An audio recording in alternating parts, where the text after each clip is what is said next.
The Arizona Cardinals are down several key members of their roster going into a crucial game at Carolina, Johnny Venerable. Is this the game where Kyler Murray turns it around? Cooper Rush threw for 3 touchdowns against the Panthers. When are we going to be eating good? PHNX Cardinals starts now.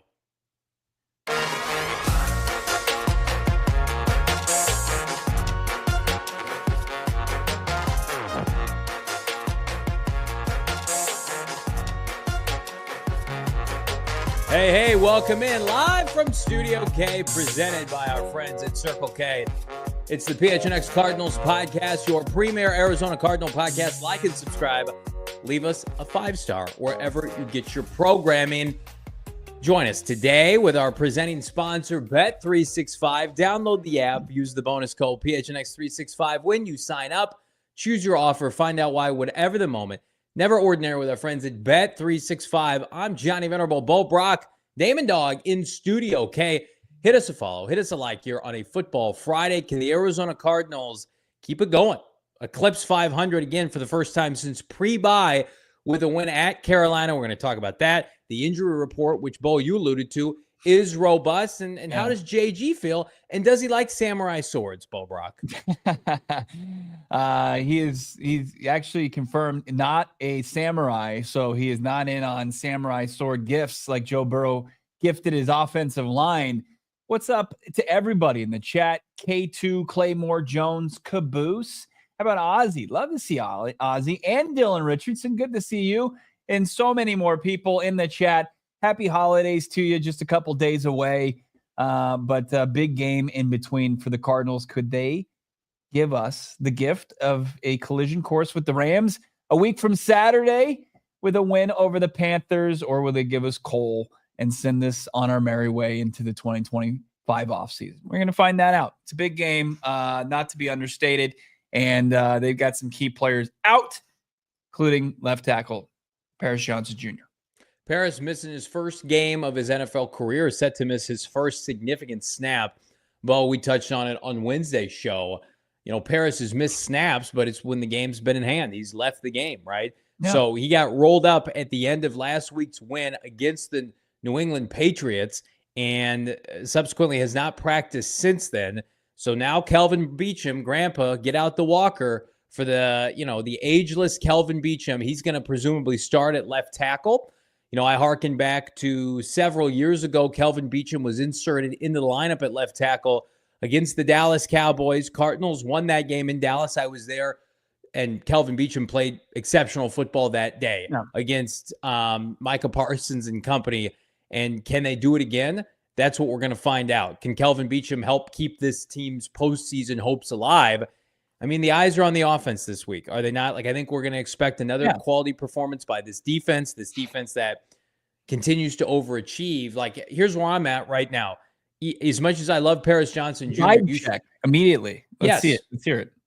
You should not need Paris Johnson Jr. to beat the Carolina Panthers. Let me repeat that. Dallas has lost multiple offensive linemen and were playing Cooper Rush and took Carolina to the woodshed last week. If we're sitting here on Sunday morning and the Cardinals can't score touchdowns, I don't want to hear one person say, well, they didn't have Paris. Well, they didn't have Trey Benson, a backup running back. This game is still in hand for you to win. Our friends at Bet365 feel like they're going to win pretty comfortably at 5-point spread. I don't want to set ourselves up for preemptive excuses. And I don't think the Cardinals feel that way either. They expect to win this game. Yeah, I don't think that there was any wavering throughout the week of preparation. It was, okay, take Kelvin Beachum off of his usual Veterans Day of rest, get him locked in, because I think the biggest question here, because when you are the swing, kind of being ambidextrous and being able to play and go from right side to left side, and he was kind of narrow focused on the right side for so long this year.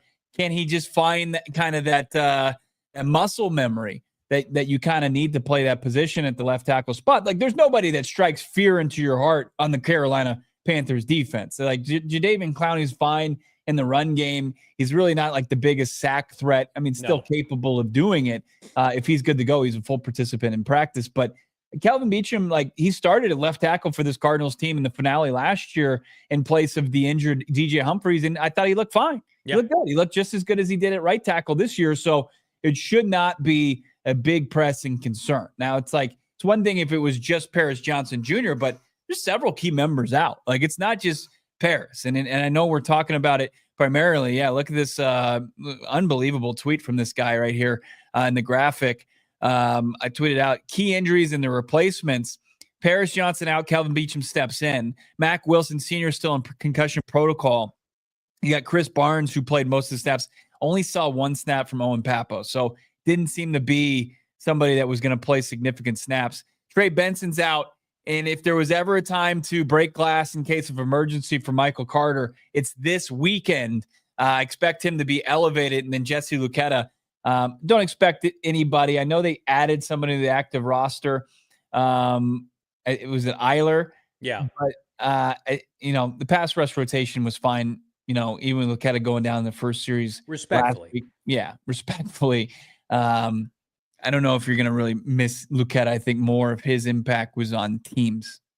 I think you could see Greg Dortch with a package of plays potentially run the football again. I think that he's going to be able to build upon what he did last week. I think you could see end arounds and jet sweeps to Greg Dortch again. But I think this is a number 6 game up and down. We're going to talk about throughout the duration of the show. Like, you just signed James Conner to a new 2-year deal, $18-19 million total. You run those tires ragged this weekend. As much as I want to sit here and spoon feed everybody the notion that this is the game where the passing game gets unlocked, because Cooper Rush tore up this defense last week. I fool me once, shame on you. Fool me about 12 times this year where I've predicted a robust passing game for the Arizona Cardinals. It has not happened. I'm not going to sit here and tell everybody like this is going to be a Marv game. I have no idea. Theoretically it should be, and Trey McBride should score a touchdown. I hope so, and Michael Wilson should get his, but I don't know. I feel like weather conditions, 35 degrees, 30 degrees. James Conner looked incredibly spry last week. I thought against New England, especially in the second half, he's taken, a couple lengthy runs almost to the house. I mentioned it to Britton Golden in studio. I'm like, he looks as fresh and as spry as I've seen him in a while. Yeah, I think James Conner is due for probably like 30 carries in this game, 30 touches, and you let the chips fall where they may, because here's where I'm at with the Arizona Cardinals offense. Just give me touchdowns. I'm over style points, whatever it looks like. Get your wins how you can get them. We'll figure everything else out in the offseason, but hopefully we're celebrating a postseason berth. The Cardinals have to win out, and they have to win this game to win. Yeah. I mean, look, you pick whatever reliable car manufacturer you want. I mean, what comes to mind, like a Toyota Camry, just rack up the mileage right now. This is why you do pay him.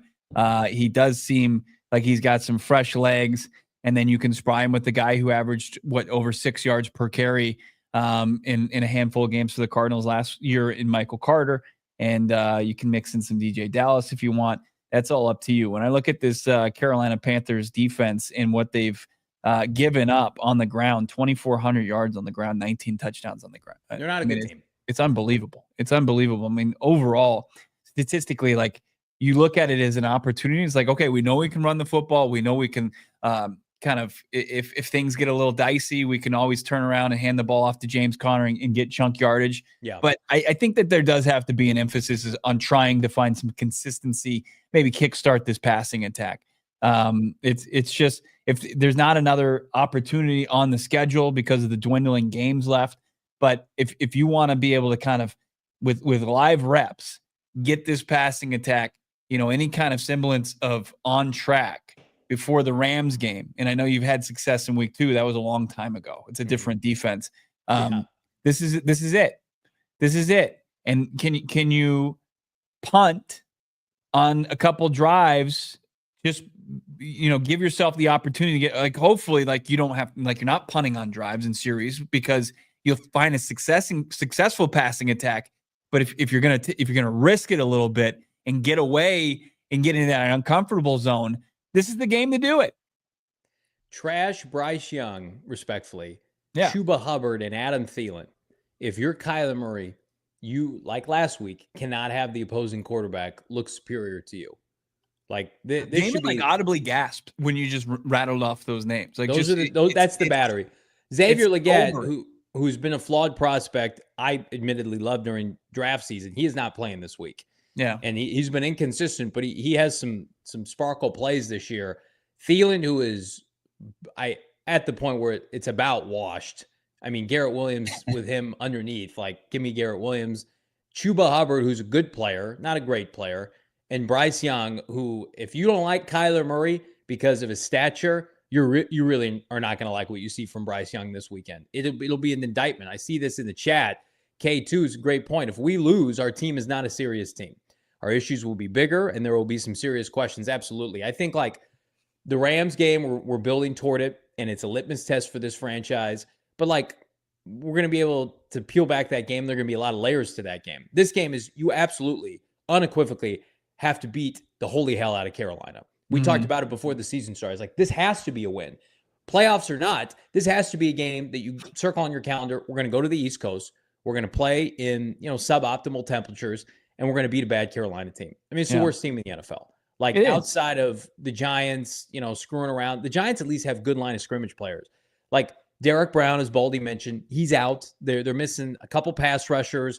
They're missing offensive weapons. I mean, it's Bryce Young versus Kyler Murray. It's Jonathan Gannon and Drew Petzing versus Carolina staff, which is, guess what? Not very good. So the Cardinals, to me, it is so important for the Cardinals offensively, Bo, to start fast. Because if you screw around in this game and it's like 10-7, like it almost was against New England, you don't have State Farm Stadium, your home turf to your benefit. That place can get loud. Bo, you're going to be at the stadium this weekend. They'll have some fans there. They've got some pride. Now they will. And so I don't want any part of this game. We saw what Carolina did, taking Philadelphia to the wire a couple of weeks ago. So it's the NFL, man. Anybody can beat anybody else. And why was that? Why did Philadelphia how did they leave the door ajar? Will you tell me? They didn't have a downfield passing attack. Well, guess what? Guess what the Cardinals don't have? Leonardo DiCaprio meme. They don't have a downfield passing attack. Everybody. Which one is that? Oh, just pointing at the TV. Everybody smashed the like button.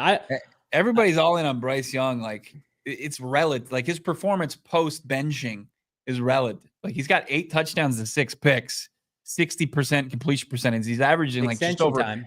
He's just averaging over 180 yards passing. He's not dumpster fire. He's fine. Like, he's not somebody that should, like, invoke fear from opposing defenses. Is he as good as Drake May that we saw last week? No, he's not. This guy doesn't invoke fear. Oh my goodness. The grade school backpack with the Jan Sport that we saw in the preseason. Shaking in my shoes over here. That's one of the most damning photos. We all should have known then. Bryce Young, you could have made an argument before his benching was the worst modern quarterback we've seen since I don't know. The adult to backpack ratio is astounding. He can move a little bit. Give him credit. He's a shifty guy. Not a good player, though. Not a good player. Like, who have they beaten this year? They had back-to-back wins against two of unequivocally the worst quarterback situations in the NFL. Yeah. They beat the Saints and the Giants back-to-back weeks. They've since lost to the Chiefs, Buccaneers, Eagles, Cowboys. They've played it. Actually, their schedule hasn't been relatively easy. I mean, they beat the Raiders in week 3, but they've had to play the Bengals, Commanders, Broncos. Then they've mixed in some Bears and some Saints, right? They, of course, play their own division. But, I mean, like the Cardinals, if you're Jonathan Gannon, you just got to look at your team this week and be like, guys, if we can't get it together, if we can't smack around this team, everybody here is going to be under fire. So this is the Cardinals in their meeting room. Like, remember, like you got fire in your gut. Did you drive? Did you take the bus? You need to just post up on the big TV that picture of Bryce Young and say, do you want to be the team that loses to this guy with the season on the line? Do you want that? Do you want that on your 2024 resume? Now, Jonathan Gannon teams have done a very good job. They're 5-0 against teams under 500. Like, they have taken care of business. Drew Petzing, to his credit, they've averaged about 29 points per game. They've beaten and taken care of business against the teams that they need to beat. And then, like, can we shift their conversation to the teams that, are playoff caliber? Can they win that game? We need to do that next week. But in the meantime, like, can they improve the 6-0 against sub 500 teams They should be able to, even without Paris Johnson Jr. Damon, can we see the injury report for this week? Can they do it without Paris? Can they do it without Mack Wilson, where you'll have Chris Barnes? Can you do it without Jesse Luketa? And we'll see what happens with Evan Brown. He didn't practice today. The neck thing came out of nowhere. And DJ Dallas, clearly there's an illness making its way through the locker room, as Kazir White was back on the practice field, only missed one practice, being sick. Hopefully the same thing goes for DJ Dallas. Would Tristan Colon start for Evan Brown, you would assume? Yeah, I'd be curious to see. I'd probably keep Adams in the right guard spot, shift around. Yeah, probably. I think Colon is more well-equipped to step in if he needs to. Cardinals are going to be running right this week. They're going to be running behind Adams, and they're going to be running behind Jonah Williams, and we're going to be running right back to this conversation more with our game preview. Drop us a like right around the corner.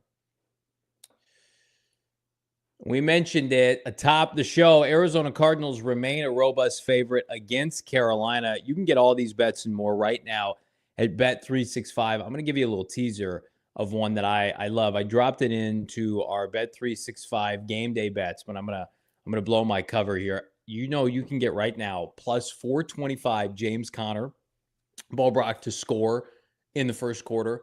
Like if you just had to guess right now, who's gonna score for either team in the first quarter, it's unequivocally either James Conner or Chuba Hubbard.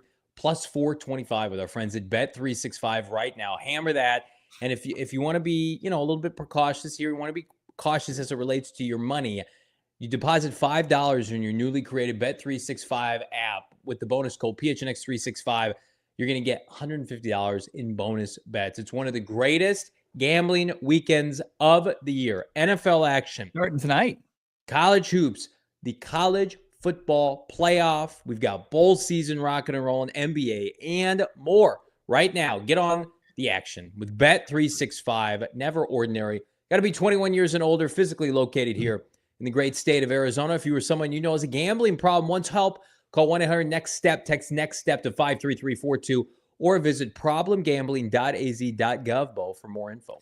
I love the Bet365 app. I'm always scrolling the boards there, and I don't have to think about, hey, am I going to get service? Can I access the Bet365 app with my Verizon cell phone? Check it out. Switch over to Verizon right now. Get $200 Verizon gift card when you switch. E-gift card that you can have access to just by switching over to the most reliable service right now in the United States. Verizon Access also, it's great. They want to hook you up with experiences that you're going to love.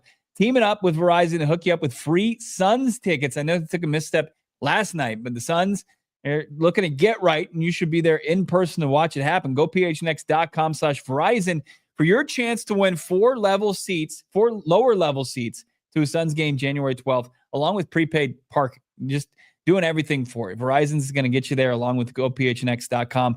Go to gophnx.com/Verizon and enter to win your chance to win four Suns tickets, lower bowl with prepaid parking. Thank you to Verizon for hooking up our PHNX family. No purchase necessary. Sweepstakes ends Friday, January 3rd. I'm going to pull an audible on this show, but I need all of you to like this show, subscribe here to PHNX Sports. Again, smash that like button. The goal here on a football preview game, 350 likes. So it first started with Lindsay Rhodes, formerly of the NFL Network. She does great work, hosts a podcast. I think it's Who's that? Lindsay Rhodes. You know Lindsay Rhodes? She does a good job. I guess I don't know ball well enough. Yeah, I guess not. Do you know Lindsay Rhodes? Okay. Wow. Lindsay Jones? I'm here. No, I think it's Lindsay Rhodes. I don't think it's Lindsay Jones. Okay. There could also be a Lindsay Jones. There is definitely a Lindsay Jones. This is good podcasting. So there's been some rumblings with Myles Garrett and his availability in Cleveland. And Yes. Lindsay Rhodes basically came out and said, I don't see how the Browns don't trade Myles Garrett this offseason. And then doubling down on that is Mary Kay Cabot, who is unequivocally the number one beat writer insider for the Cleveland Browns, does a tremendous job for Cleveland.com. She put up a post earlier today saying, I've never heard Myles Garrett talk like this in his 8-year career here. He said he might want out if the Browns can't show him their plan for winning now. I need to see a plan to make plans myself. So again, we have long teased that the Arizona Cardinals made a plethora of phone calls during the trade deadline and went big game hunting. I'm not going to say here if they called on Myles Garrett or not, but the availability of Myles Garrett this offseason unequivocally would pique Monty Ossenfort's interest. Myles Garrett is one of, if not the best defensive player in the NFL. So it would undoubtedly cost you multiple first-round picks. Now, he is 28 years old, but for a team that needs to set themselves up for the future, trying to get out of the Deshaun Watson contract. We've talked about Micah Parsons. Myles Garrett, the initial report that he couldn't want out of Cleveland. Bo, your reaction to that? Go all in. Push all your chips into the middle of the table. I mean, what is this defense lacking? What could it, potentially gain to take it to the next level? War Daddy that has 7 in a row double-digit sack seasons like Myles Garrett. Now, I know he's going to be 30 years old. But he is under contract, right? I mean, yeah. So you would have him already locked in foreseeable future.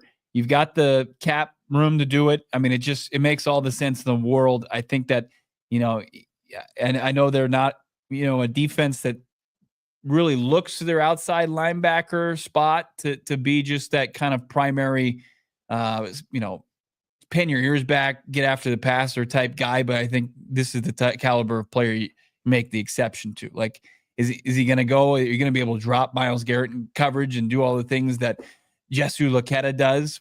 No, but Myles Garrett does another thing at an extremely elite level that 32 teams in this league are gonna covet.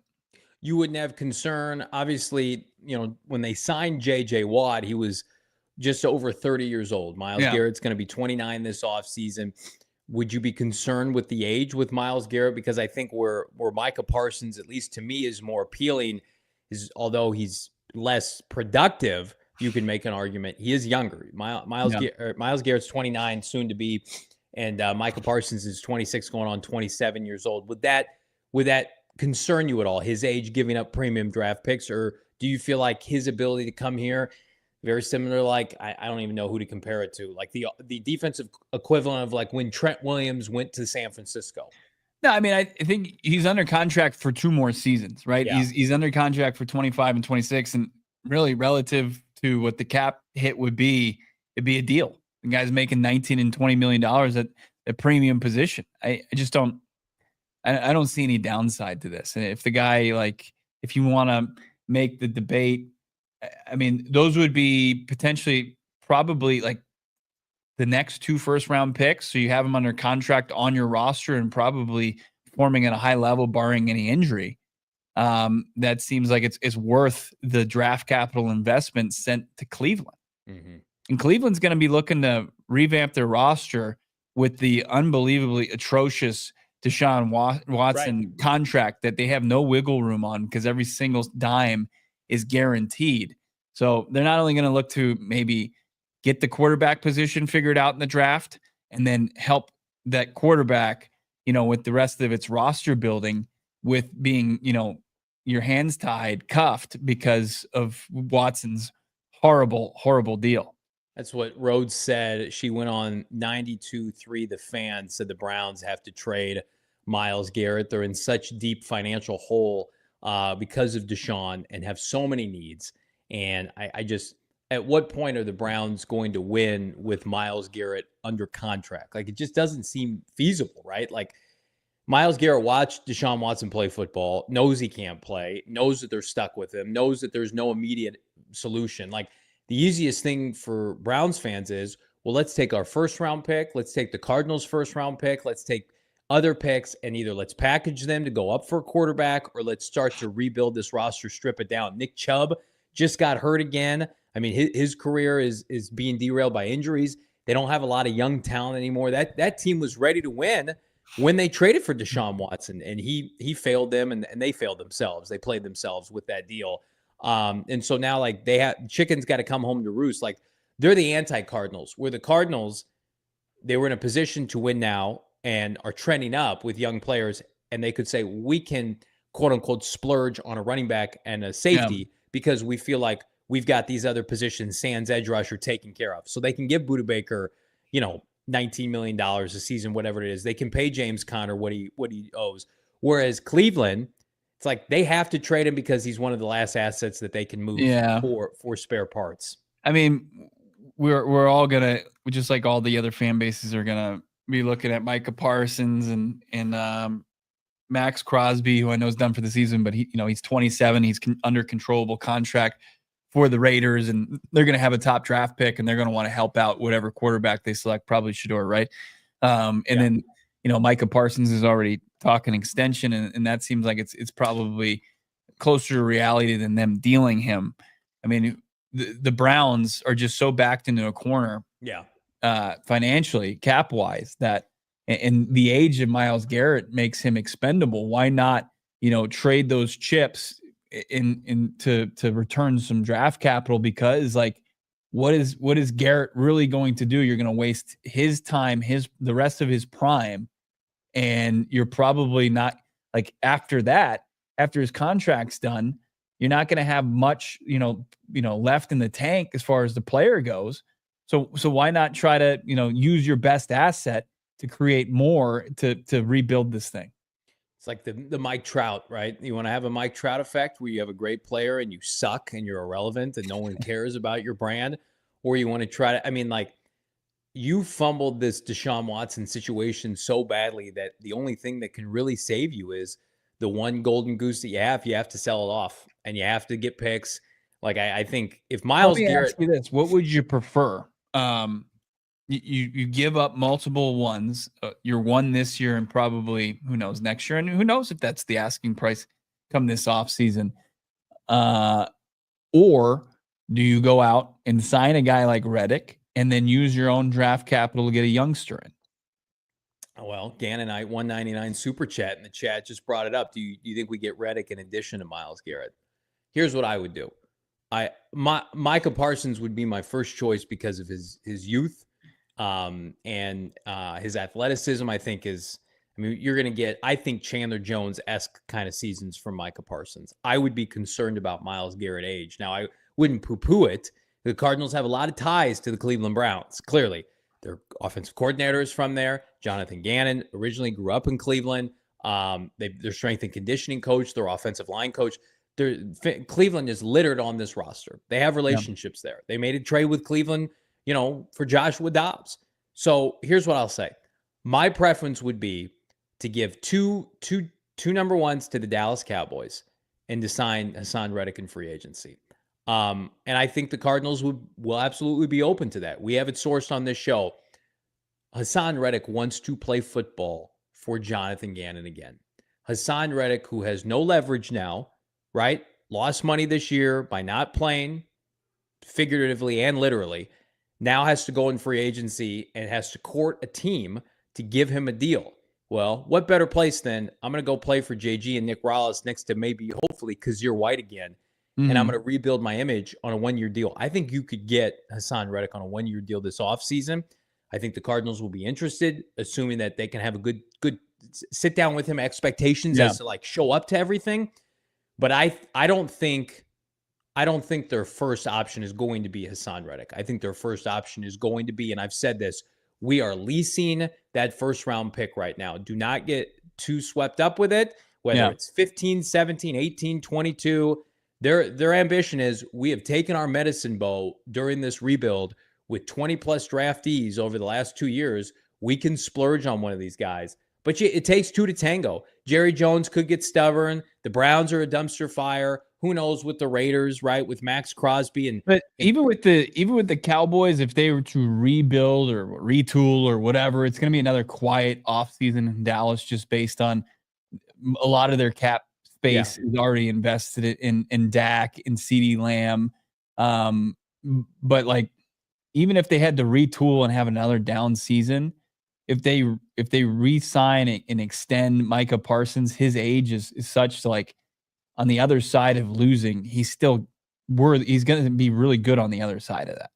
He's still the age. It doesn't make sense to flip him to where, like, Cleveland is staring down, really kind of tearing things down, and Myles Garrett is at the age to where it's like, okay, do you just have a mutual parting of ways where you try to maximize what you can get in return and you know he's still a player that is of value. I want to highlight this Ymir Smith, his second chat here. Why would he want to play for the Cardinals? It's an ascending team. He just played multiple years in Cleveland. I mean, Arizona probably, it looks unbelievable right now to what's Ymir, been going have you been down. to Cleveland? Yeah, what he's endured for so long. I mean, that's not even. I just want to highlight how just absurd that question is. And the Cardinals are a team on the rise. I mean, they're going to be knocking on the door of a postseason where it's like, hey, do you want to come and sit here and babysit, a brand new quarterback and not that talented of a quarterback class? And maybe he hits and maybe it's the right move for the organization. It's really the only move for this organization outside of like trying to get, some veteran quarterback to have lightning in the bottle. But that's very unlikely. I see some confusion in the chat too. Haason Reddick is an outright free agent. Yes. He will not be back with the Jets. He is available to sign for the Cardinals or whomever. I think that they would get multiple vets. Because Cardinals are still a draft and develop team. I know you hate that, whatever, but no, I don't hate that. I think that they would want to get a guy in now that would more than supplement the pass rush, and then to get somebody that is controllable that they can develop at the position more so than like, hey, we want two guys over 30 that are going to stand in the way of younger players getting snaps. I mean, like, I like draft and develop, but I also like sacks and I also like pressures. You love sacks. I don't know anybody that loves sacks more than you. I don't really. Yeah, I like touchdown passes and sacks from my defensive linemen. So sue me. I'm a dirty dog. I like Zaven Collins a lot. He's on pace to about do what he did last year as a part-time pass rusher. 3.5 sacks last year, 4 sacks this year. I venture to say like that's probably who he is, right? Somebody you want on your roster, rotational guy. B.J. Ojulari has not played enough football to say he's anything other than right now he's a miss in the second round. Baron Browning, hang on, let's see. Excuse me. Baron Browning, I think, is worth a flyer. Yeah. If you can build on this, we're going to talk about it. How deep is your pass rush room going to be? Like, you bring back Browning, you sign Reddick, you're looking for somebody on the trade market. You want to develop BJ Ujulari. You got Zaven Collins under contract. Here's where I'm at. Ben the Cardinals fan, Subaru Sack Venerable. You would be hard pressed to find a least productive edge group in the NFL. Let's just call a spade. When that happens, you have to make wholesale changes. I'm sorry. Like BJ Ojulari, you can't count on. Everybody else is probably a rotational guy at best. So I'm sorry, Bo Brock, when you've got $100 million and you have a huge glaring hole. I mean, it's the biggest hole in the roster. They're going to sign a left guard or draft one. They're going to fortify a couple positions defensively, rotational defensive tackle, whatever you want. The pass rush room, it's just like a bullpen in baseball. Like you add a closer and you start to put guys in like their slot that makes more sense for their skill set. It makes changes the entire complexion of the room. You just want to get guys that just pin their ears back and just get after the quarterback. Oh yeah, sorry, I like winning, but I think that's a loser mentality. Defense. That's not what JG and Rawless run. They need guys to be able to cover. You want to put Reddick out there, who barely played any meaningful football this entire season. He's a fresh guy. I would rather, if they're going to look at the trade market at one of these big fish, like just go that way and say, hey, Haason, like, sorry, but if they don't get one of those guys as far as the trade market, then yeah, go get Haason Reddick and then supplement in the draft. I think Bo's a little bit antsy that you're trying to take away his lunch buddies from him, Johnny. I mean, that's so true, Damon. You're weeding out the edge rusher group, and Bo's worrying about who am I going to have my Caesar salad with on Tuesday. Not a single member of the outside linebackers room have I ever broken bread with. Prove it right now. Listen, this team is worth investing multiple pass rushers in. I think it is a huge mistake getting one guy. They have not proven that they deserve just one investment. Everybody in that room should be on the hot seat. Like, Zaven Collins is under contract, right? But that contract was incredibly modest, right? We know what that contract is. That's not starter money. Look at some of these teams in the NFL have 2 edge rushers. Cardinals have none. It's a unique situation where we could have multiple premier edge rushers available, Bo, and you have a very special circumstance and relationship with Haason Reddick, who basically got a year off. He's going to rebuild his brand. And I'm going to say this again, and this is sourced to our show exclusively. He wants to play here. He wants to come back and play for Jonathan Gannon. So don't be surprised if that's one of the first moves in the offseason. Look at that smug mug from Bo Brock. It's like we're going to watch this pass rush group flail around against Bryce Young this weekend, and Bo's going to be like, you know what? I think we just need one more guy. I think just one more will do it. 31-year-old Haason Reddick. You're like, but he had a really successful season in 2022. Damon, get this guy away from me. Every year besides this year, Reddick is in double-digit sack numbers. Look how good he was. Bo, you do not know. Look at the NFL. You're good until you're not. He's 30 years old. You're acting like he's 100. It is. It's not an the edge NFL rusher. is dog years, man. Haason Reddick would come into this deep. I cannot wait. If they sign him, I can't wait for you and I to bet the most lavish steak dinner imaginable, and I don't even have to finish my steak. On Haason Reddick's over/under for sack total next year. I'm gonna give you every opportunity to man up, and you will not do it. I'm gonna go for like 15 sacks if Haason Reddick signs here. What? Oh yeah. I can't wait. Are you on Haason Reddick's payroll?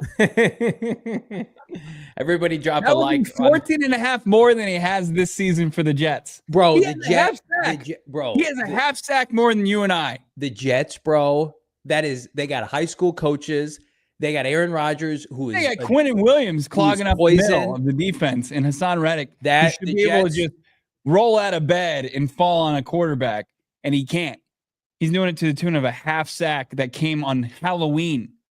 You're sitting here. Go get him. Go get him. Look, the Jets are in line with that Bishop Sycamore team that they rolled out on national TV. That's the kind of coaching the Jets are getting right now. That's on par. You can't take anything away from the Jets this year. Haason Reddick's stat line right now is worse than any. It'd be the worst in the Cardinals' room right now. Damon, can you believe this guy? He literally is like, let's take the 1 year where Haason Reddick was basically shipped off into football purgatory instead of his resume for the past like 5 or 6 years before that, where he's one of the best defensive players in the NFL. Come on, Johnny. Bo. Football players, especially at pass rush position, Steve Keim knew this. When you hit 30 years old, your production usually falls off a cliff. You're like, nope, it's going to come back. Jonathan Gannon is going to just wave his JG wand, and Haason Reddick is just going to be right back to getting double-digit sacks again. I'm going to beat this man's ass in Haason Reddick's sack total. In 6 months from now, you are going to be put to bed, my friend. Junior's saying I didn't want Calais. When did I say that? You hate all edge. Bo would prefer. I said I didn't want him in the offseason because he was 37 years old, but when they faced all the injuries – and it would have cost a late day 3 pick, I said, sign me up. Bo's nickname is actually Tweener Boy. He wants all the tweeners. Yeah, he can't rush the passer, but can he cover tight ends? Can he just hang out in the flat? You know, if it was up to Bo, respectfully, it'd be like 6 Victor Dumacages out there. Hey, Victor Dumacage can do a lot. Well, what's his sack numbers? I don't know, but did you see him on third down? He was trying to bat passes. And you're sitting here, you're going to war right now for a half sack in the 2024 season. It means those statistics mean nothing. We have to save Haason. We need 7 shirts games. at the merchandise locker. Save Haason. 7 games, a half sack. Here's perennial Pro Bowler Haason Reddick, and Bo's sitting there going, but we have Julian Okwara. Can he play? Hey, Haason Reddick, can you play? I can't wait till the introductory press conference and Bo has to sit there and be like, Haason, what happened last year? And Haason is just going to look at him like, bro, did you watch the Jets last year? I had to be saved from this by this franchise. 275 snaps, 275.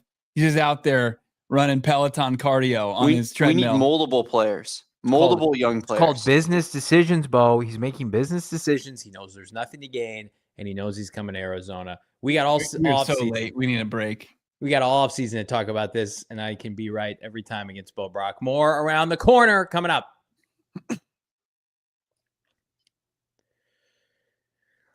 Coming up this weekend, Sunday morning, Kegs and Eggs with me and Damon and Britton. No, Bo won't cough on you. He's going to be in Carolina. And we're going to be hanging out with our friends at Gila River Resorts and Casinos, baby. This is the first away game for a home kickoff that we've had in a while. Do we have a losing streak at Gila? Yes. Will it be broken this weekend? Also, yes. Come out to Gila River Resorts and Casinos Wild Horse Pass. We're going to be having a great time. I want to sit with you. I want to eat appetizers with you, an obscenely amount of appetizers early in the morning. I want to talk about the Cardinals Slim playoff odds, and I want to hang out with all of you at Gila River Resorts and Casinos. And right now, on top of that, you can dabble with the Gila River Resorts and Casinos game day VIP experience. Cardinals finale against San Francisco. Here's what they're giving out. The ultimate game day experience. 2 tickets to San Fran at Arizona. And you're like, Johnny, what kind of tickets are they? Ever heard of this? On-field pregame experience, lunch at the Morgan Athletic Club, meet and greet with Big Red and the cheerleaders, plus VIP stadium parking, a 2-night stay at Gila River Resorts and Casinos, Viva Cuevo, and more. Play at Gila.com/Cardinals. You do you. I want to see everybody here. We got 500 people watching. If you're in Arizona, get your ass to Gila this weekend. Let's have a good time. Let's show Bryce Young that we're big boys and girls with our big boys and girls backpacks, and we're going to win this game. We can only do it with you at Gila this weekend. No doubt about it. Speaking of Viva the fans, Viva New Year's Eve, and Viva the new era of college football. Playoff kicks off tonight, and over the weekend, we're going to figure out who's going to be the opponent of Boise State in the Fiesta Bowl. But you can get tickets right now to the VRBO Fiesta Bowl and host the playoff quarterfinal, the first one in playoff history. That means the road to the College Football National Championship goes through the Fiesta Bowl, December 31st, 5:30, number 3 seeded Boise State, and they'll take on the winner of tomorrow's SMU and Penn State game. They're at Penn State. Yeah, it should be a cold one out there in Pennsylvania. Come early for the New Year's Eve Fiesta that starts at 2:30 with the Fan Fest pregame party. It's a block party leading to the big game, band performances, cheerleaders, fun games, food, beverages, and more. Don't miss the epic pregame Fan Fest block party featuring live entertainment, fun games, food and beverages, and so much more. Just check it out right now. Be witness to college football history. Join the first ever college football playoff quarterfinal at the VRBO Fiesta Bowl. Buy your tickets, reserve parking, and premium experiences at fiestabowl.org/tickets and Viva Fiesta. K2 asking, am I buying drinks this weekend at Hilo? You'll have to come and find out. I'm pouring drinks. They sometimes let me carry around a pitcher for this team. Yeah. And that's what I'm going to be doing, carrying the water for Michael Bidwell. Haason Reddick. That's right. So we're having fun here on a Football Friday. To be serious for a second, this is usually the time we bring on our guy, Craig Morgan. I'm sure you guys have seen some very unfortunate layoffs here at ALLCITY. PHNX Cardinals beat reporter, and beyond that, PHNX Cardinals, PHNX Sports stalwart Craig Morgan was a layoff of ALLCITY.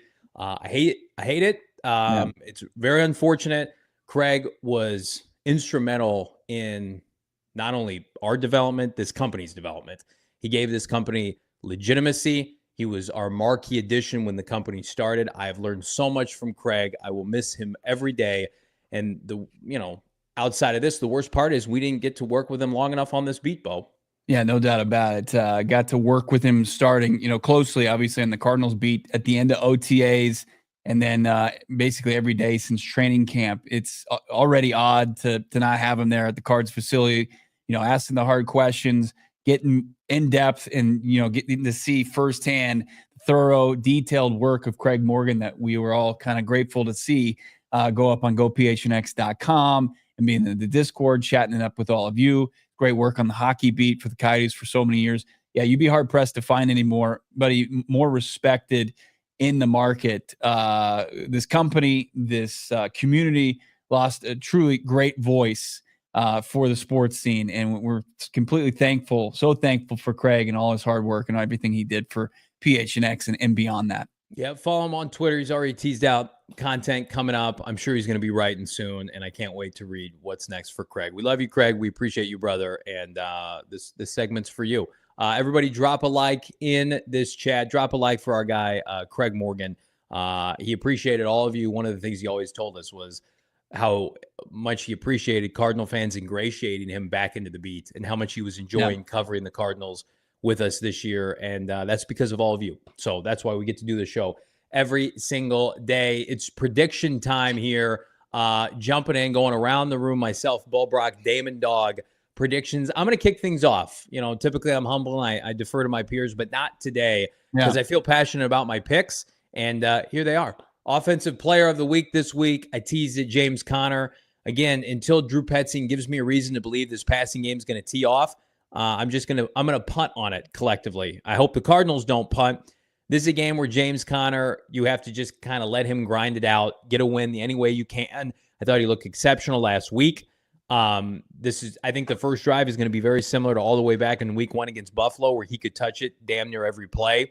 And this is why you signed James Conner, to be able to close games out for you. If you remember at the end of last year, how did they beat Pittsburgh? James Conner. How did they beat Philadelphia? James Conner. Let Kyler Murray work off of James Conner. Hell, let Kyler Murray run around a little bit. I wouldn't be surprised if K1 utilized his legs this week. But, Bo, you've mentioned it many times. Carolina is abysmal defensively, and the Cardinals lean on what they do best right now, and that's running the football. Defensively, I've dogged him. Baron Browning with a sack last week against a bad team. I think he keeps it going this week. Carolina's tackles are egregious. Bryce Young runs into sacks. His mobility is, I think, overplayed. Baron Browning looked very good last week against a, let's just call it undermanned New England tackle group. I think he keeps it going this week, and I think he helps himself. The conversation we just had about offseason pass rushers, Baron Browning could very well force himself into the equation, and I think could be maybe the next Dennis Gardeck, maybe with a higher ceiling for this team. And they've got to feel good about what they've seen from Baron Browning, the last couple of weeks, and if he can build on that, especially with LA looming next week and how pivotal it is to get pressure on somebody like Matthew Stafford. And speaking of pressure, how could it not be Kelvin Beachum for the X Factor this week? Grandpa playing left tackle this week, popping over from right tackle. Cardinals have been relatively lucky on the injury front. Mm-hmm. I think Kelvin Beachum's going to play well. But again, I want to preface all that by saying, you know what? Like we mentioned in the first segment, I don't want to hear if Kelvin Beachum, has to give up a sack in this game. That's the NFL. That's life in the NFL. Yeah. Getting 80% of Paris Johnson Jr. from Kelvin Beachum should not cause this game to go awry.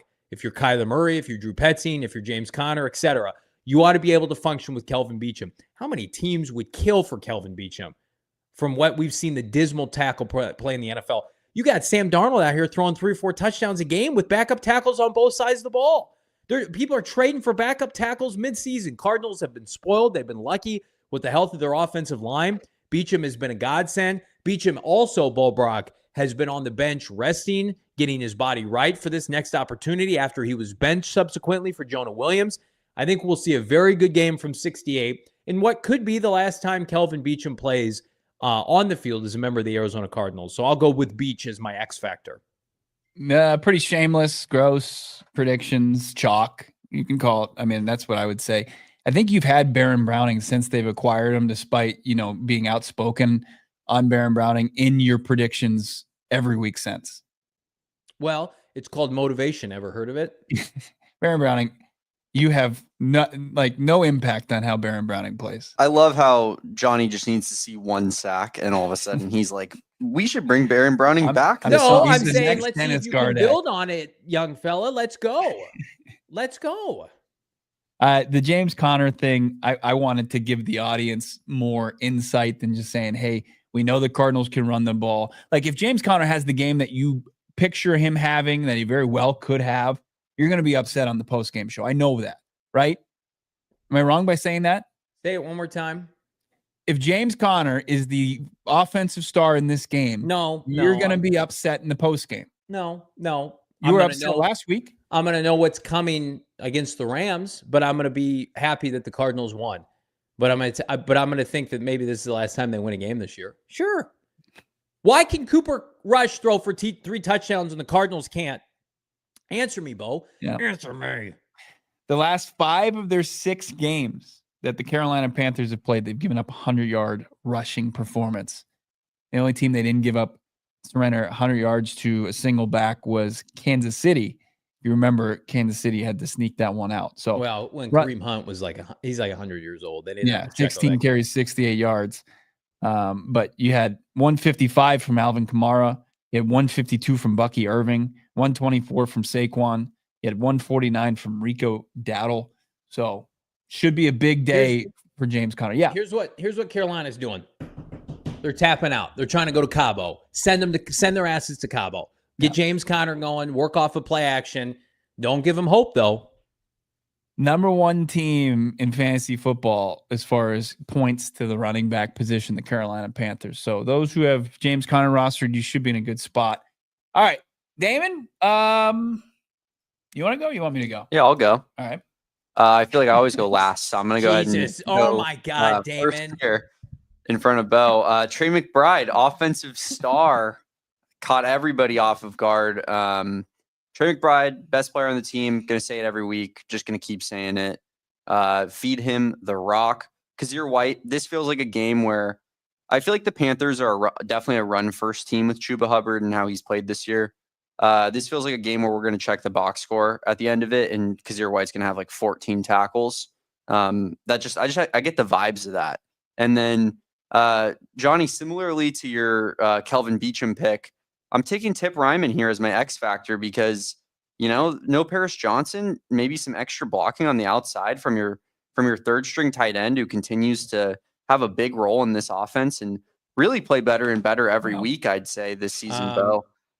So Tip Ryman, X factor, might even get a couple catches this week. If you're shopping in the Fashion Square was it Lululemon? Viore. No free ads. That was where the legendary meetup of Damon Dawg and Tip Ryman happened. And last time since, he's like quadrupled his catch total. He had two last game. We had Ben Steele, the tight ends coach, today. We got to talk to the assistant coach, Johnny, and he said Tip Ryman's thriving in this offense, and it's due to his he's a massive human with a gigantic head, and him putting that, quote, massive melon on opposing defenders has just helped open up rush lanes. Tip Ryman thriving in this offense, 37 receiving yards this year. He and I might have a different definition of the word thriving, but I guess in relation to the Cardinals passing game, that's pretty on brand for this. What do you team. do well? Damon, I see that those picks, you go straight to prison. Federal prison for Damon with those picks. Get that out of here, bro. Tip Ryman, if Tip Ryman scores a touchdown before Trey McBride this week, I'm walking out of Gila. Sorry, there won't be a post-game show. There won't be a halftime show. Trey is his number one guy, as he has Tip Ryman running. And you know what? Can I just say this? And I haven't seen Bo's picks yet. Yeah. The fact that we're sitting here against one of the worst teams in the NFL, Kyler Murray's been healthy all year. None of us have Marv on our list. That's sickening. That makes me want to throw up. I'm going to puke. We're talking about Tip Ryman over Marvin Harrison Jr. scoring a touchdown. I'm repping MHJ today. It was X Factor. I'm going to throw up. Different things like the dirty work. If you put Marv in the X Factor against the Carolina Panthers, that's maybe a bigger indictment. I agree, though. They're both rookies, though. As long as the rookie class looks just pretty find solid. Their ways, right? They probably think like, Tip and Marv are the same caliber of rookie. They're just lunch pail guys, and it's just like, have some self-esteem, some self-respect, Cardinals. Good Lord. He's thriving in this offense. I guess he is the topic of conversation, including on the TikTok streets where Johnny is the biggest, is Kyler Murray saying that Trey McBride's going to find the end zone. We talked to his position coach today. He said that it's crazy. Everybody's like, this is nuts that Trey McBride hasn't found the end zone. Well, that ends this week. I have also picked Trey McBride, Trey McTutties. Bo's week 16 predictions. My offensive star is Trey McBride. He's going to find the end zone. He's going to find the end zone maybe multiple times on Sunday, Johnny. I have a lot of confidence. I think I saw that they've given up a bunch of 100-yard receiving performances and 10 touchdowns from the tight end position this year. Carolina Panthers are going to have a tough time. Trey McBride is Trey McTutties come Sunday. I don't like saying that. He's going to end the drought. Let's look at it. Yeah, let's take a look. Yep. Trey McBride, touch donks. It's going on. You're going to see a steady rise. It's actually going to the moon, and touch donks come Sunday for Trey McBride. The long drought, it's over. Let's continue this. I'm going to go a little chalk to what does Bryce Young like to do? What's he have an affinity for? Turning over the football, and who's the best turnover player in the defense? Garrett Williams. I like Garrett Williams in this game as far as the defensive side of the football. a lot to your I was looking at their sack numbers. They actually protect Bryce Young pretty well. So nobody up front is going to kind of wow anybody come Sunday. And then my X factor, we've all been craving it for so long, just like Trey McBride touchdowns, seeing Michael Carter suit up for the Arizona Cardinals once again. Michael Carter's season, it should be unleashed as early as tomorrow. Hopefully he'll be elevated by the team from the practice squad. No Amari Dermacado on third and long draws. Trey Benson, unfortunately, can't go with the ankle issue. Cardinals are in desperate need of running back help. And Michael Carter break the glass in case of emergency. He will emerge. And I think he'll play a decent role come Sunday as my X factor. Game picks, predictions right around the corner on PHNX Cardinals. Can Trey McBride cash in the end zone? Well, can you cash in the best possible way with our friends at Circle K, America's thirst stop right now?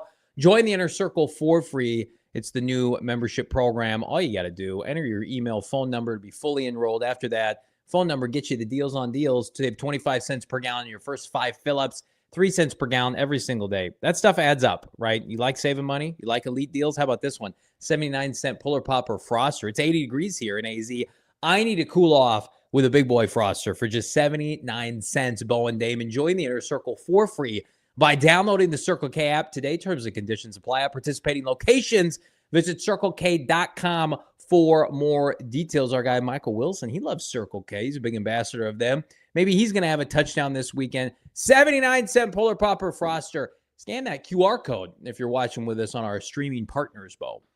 Yeah, no doubt about it. Love Circle K. Just dropped off some swag today. I saw some massive, how many ounces are those big boys? I wish I even knew. I mean, I think those things are like 72 ounces. I got this nice little Circle K coffee tumbler. It's nice. I love one for myself. Yeah, you'll probably be in here just sticky fingers venerable again, leaving with all sorts of stocking stuffers. But look, if you're looking for another stocking stuffer, how about tickets to the Rate Bowl just down the street from our PHNX studios? It's downtown Phoenix. It's going to be hopping around the holidays. It's going to be hopping during bowl season. Check out Huddle Up at Chase Field, college football postseason action as the Rate Bowl kicks off the day after Christmas, December 26th at 3:30. You're always looking for things to do. Like once you open up all the gifts, you're like, okay, what? I can't stand too much time with my family. All right, let's get out of the house, go see a movie. How about go to a college football bowl game? You got family in the town. You can certainly afford tickets, great tickets in prices, premium experience, and reserved parking between the Big 10 and Big 12 teams. How about Rutgers versus Kansas State? You can get tickets right now, ratebowl.com. That's ratebowl.com. And you can see, too, the toughest football conferences in the country square off at Chase Field. And while you're at it, pour some out for Christian Walker, who did not re-sign with the Diamondbacks. Tough scene. Drop a like on this video, Rate Bowl. I wonder if I said, can Max Melton get a pass, sideline pass for the Rate Bowl? Got to think he's going to go, right? I mean, he's going to be. They don't have any days off next week, really. I mean, it's a short week. They play on Saturday. Saturday cards, Saturday frauds, maybe? Hopefully not. Like this video. If you're with our streaming partners, jump on over. Now is the time. Go PHNX.com, become a diehard, and let's take in some predictions, game predictions here on a football Friday, and give little Santa Bird a like there, little Redbird Santa Bird. What do we like in this matchup?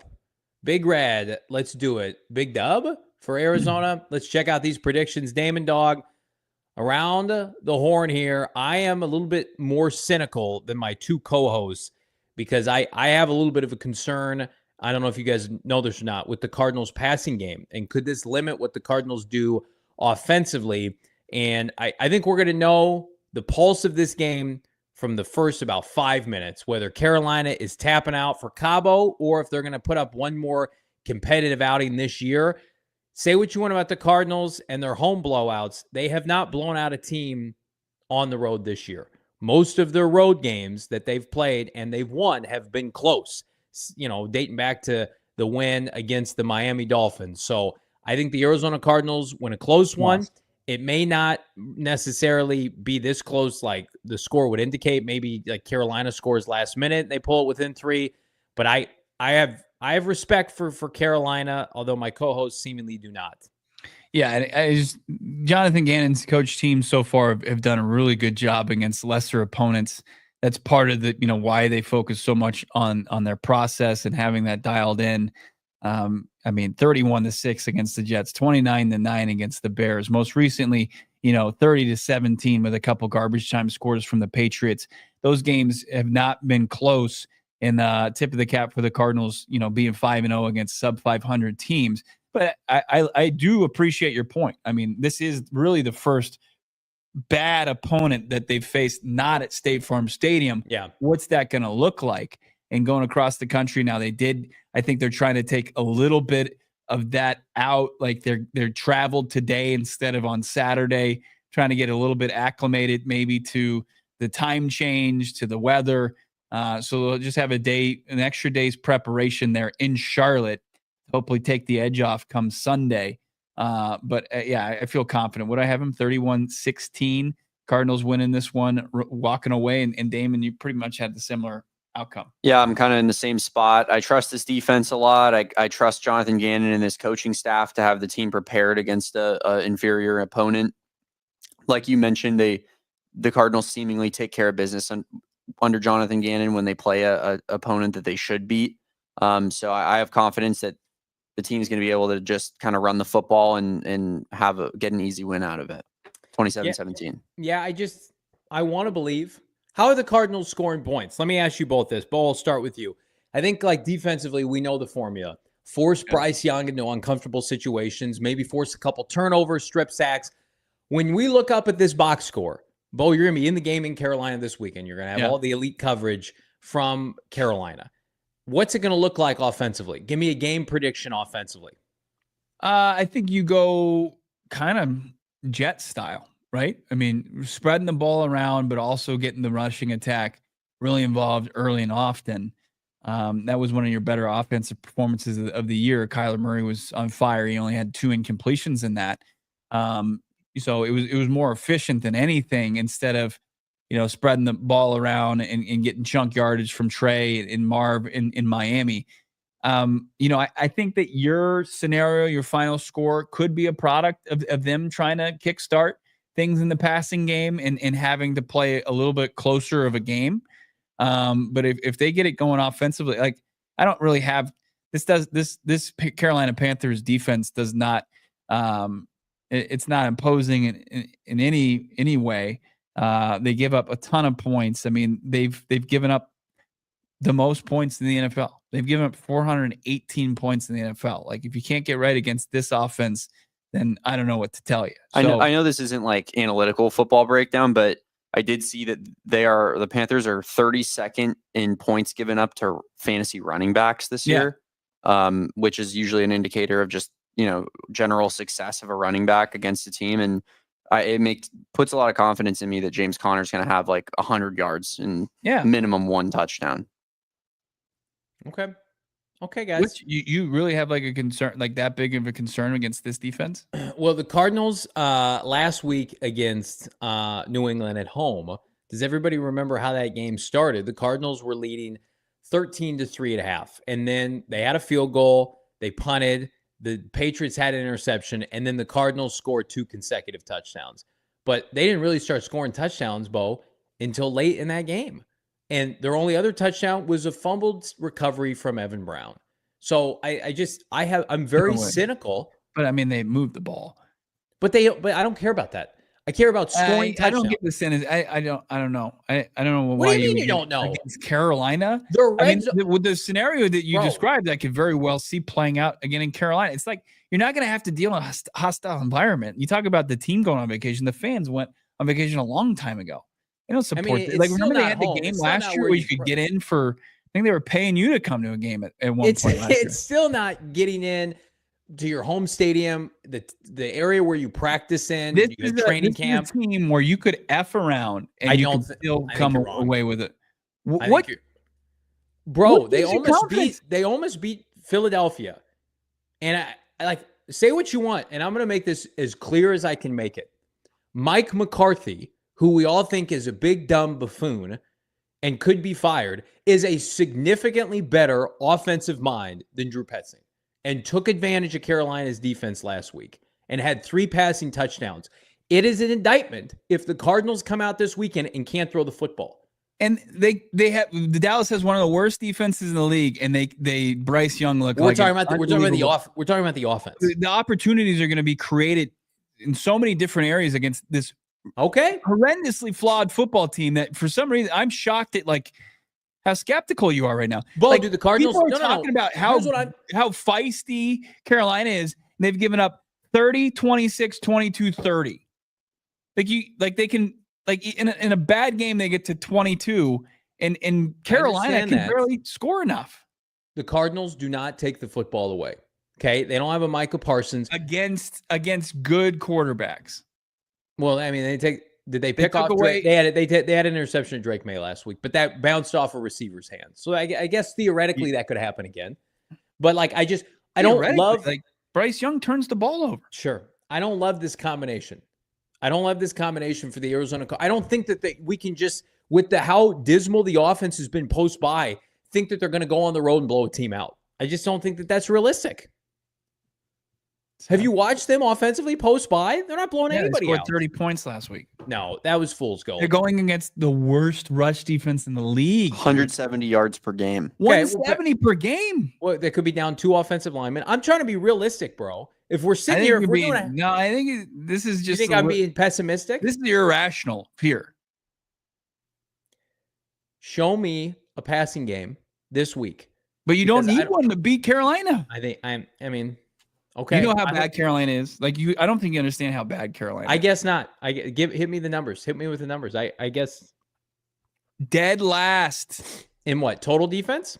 You like as far as points surrendered, aren't they dead last? Yeah. They get up 418 points. Not favored in 30 plus games and then favored in one game and lost the game by multiple scores. That game was over by halftime. They have been playing better at home. They've been playing better as of late. They gave up 22 to the Saints, 17 to the Giants.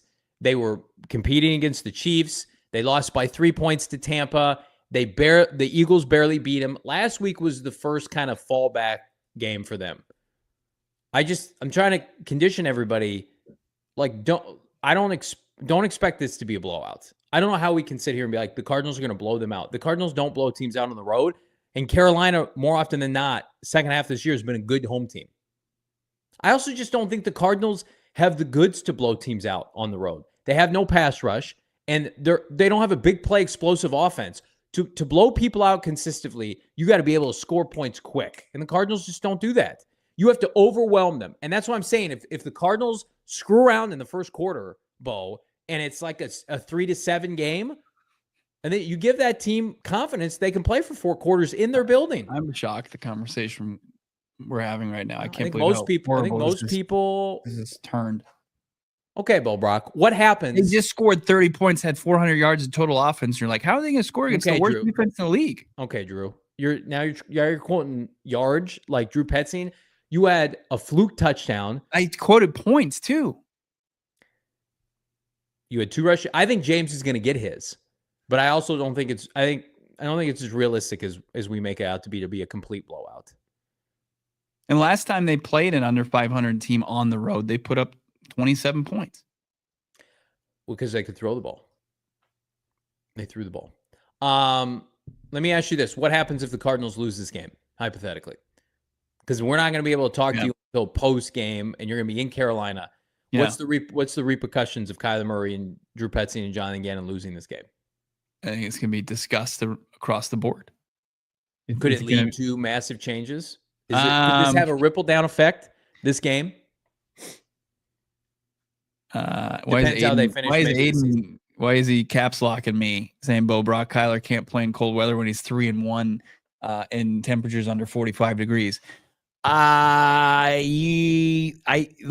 they lose this game, this is a gigantic. This undoes a lot of the good that they've done for themselves this season, as far as taking care of business of under sub 500 teams. Where it's like, okay, at least you can check that box off that they beat, lesser opponents. Where it's just like, hey, when it actually meant something, this contingent, they cowered and they fell short, and that's unacceptable. No matter what the no matter what the case is, Bryce Young play like 1-1, or, the Carolina Panthers were feisty enough and it just was a bad recipe, going across the country. I don't care what it is. It's going to undo a lot of good that this team has created for itself.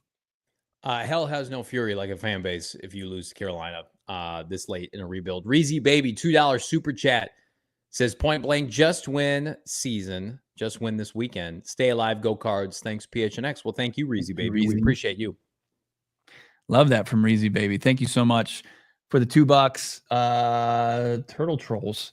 Time for JV to play time running back for Drew on 3rd and 20. And Bo for playtime at linebacker on 4th and goal. Bo, you're going to rush the passer. I will substitute in for Trey Benson. And I also am going to be part-time play caller, in which I am running consistent dig routes to Marvin Harrison Jr. Trevor, 199, McBride touchdown this weekend guarantee. Trevor, I'm with you. From your lips to football God's ears, this is the week. I will be betting that bet with my own money. Carolina can't cover the tight end, can't stop the run. What are the Cardinals' best? Like, where do they perform on offense? It's such a good matchup from an offensive standpoint. Okay, and Johnny's like over here, like, I'm scared. I didn't say that. The worst. Will Trey McBride score a touchdown this weekend, Bo? Do you think it's going to happen? I told you. I think it's Trey McTutties this week. What about you, Damon Dawg? You think he gets in? Yeah, I mean, I don't know how much my word really counts at this point because I've been saying it for 6 straight weeks. But I think next to nothing. I think he does find the end zone this week. Hopefully. Cardinals, robust 3 touchdown passes post-bye 4 games. Clean a lot of that up this weekend. Do you think Kyler Murray has multiple touchdowns this weekend, Bo? I would damn sure hope so. I saw Field Yates was all about Kyler Murray this week. I hope Field, who's a very Field knows ball, right? We're confident in saying that. He's all about him fantasy wise. I'd love to see it. We'd love to see you hit that like button, subscribe to PHNX Sports here on YouTube. We got content dropping throughout the course of the weekend. My co-host Bo Brock en route to Charlotte. Sweet baby Charlotte, Bo Brock heading back out east to his old stomping grounds. How about that, Bo? The Queen City, baby. Yeah. It's uptown. Don't call me downtown Charlotte. And going to be there for about 26 hours. And then I'll be back to my sweet Valley of the Sun. Can the Cardinals get it done? Can you get us a like? Big thanks to everybody. Again, one final shout out to our guy, Craig Morgan. Drop a like for Craig Morgan here. We're going for a big show for our guy, Craig. The show's dedicated to Craig. We appreciate him and all of his attributes, as well as all of our peers that were impacted by the layoffs at ALLCITY. We appreciate you all. We appreciate everybody here. Drop us a like, leave us a comment, and predict Trey McBride's tutty line and which pass rusher is your preference this offseason, Bo. That's right. And if you're listening to us shop around this weekend, just leave us a 5-star review, depending on where you listen to your podcast. But we appreciate you, and hopefully you get all that shopping done before the holidays next week. But we appreciate each and every one of you. So thankful for you, grateful for you at this time of season. And for Damon, for Johnny, for Craig Morgan, thank you so much. We will talk to you guys on Sunday. All right, talk to you then. We all silly like the mayor.